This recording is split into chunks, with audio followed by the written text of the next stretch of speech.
तत्व ज्ञान माने जो उसका तत्व है उसका ज्ञान, जो उसका मूल भाव है उसका ज्ञान, जो उस पूरी बात का मक्खन है वो। सभी धर्मों का भाव यह है कि सब अच्छे बने, सभी धर्मों का भाव यह है कि सब देवता बने। देवता माने देने वाला, सबको सुख देने वाला आदमी ही देवता कहलाता है। जो दुख देते हैं दूसरों को अज्ञानता के कारण देते हैं। जो ज्ञानी होगा वो काहे किसी की रोटी छीनेगा राक्षस कहलाने के लिए। उसको बोलेगा तुम्हारे पास खाने को पूरा नहीं है, हमसे ले लो एक रोटी, लेकिन भरपेट खा लो भाई। आज तुम भूखे हो, मुझे सेवा का मौका दो, खा लो भाई। मेरा खाना खा लो नहीं बोलते हैं, मुझे सेवा का मौका दीजिए। मतलब जिसको खिलाइए। अब भगवान को कुछ चढ़ावा चढ़ाते हैं फल, तो इस भाव से देते हैं, ले भूखे मैं तुझे फल दे रहा हूँ। भगवान भूखे हैं, दुनिया के सारे फल को वही जन्म देते हैं, वो ना चाहे तो फल होगा ही नहीं। तो उनको हम कुछ दे सकते हैं?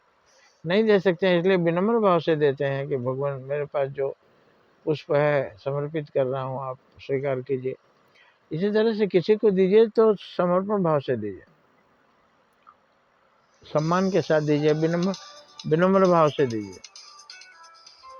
क्योंकि हम ईश्वर को दे नहीं सकते। तो दियमस्तु गोविंद तुभ्यमेव समर्पय, हे भगवान आप ही का दिया हुआ है, मेरे पास जो कुछ है आप ही को समर्पित कर रहा हूँ, कोई बड़ा काम नहीं कर रहा हूँ।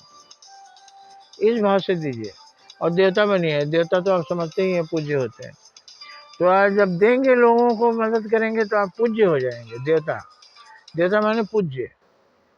और जब लोगों को छीनेंगे तो राक्षस हो जाएंगे, घृणा के पात्र। इससे ज़्यादा स्पष्ट और आपको क्या बोला जाए।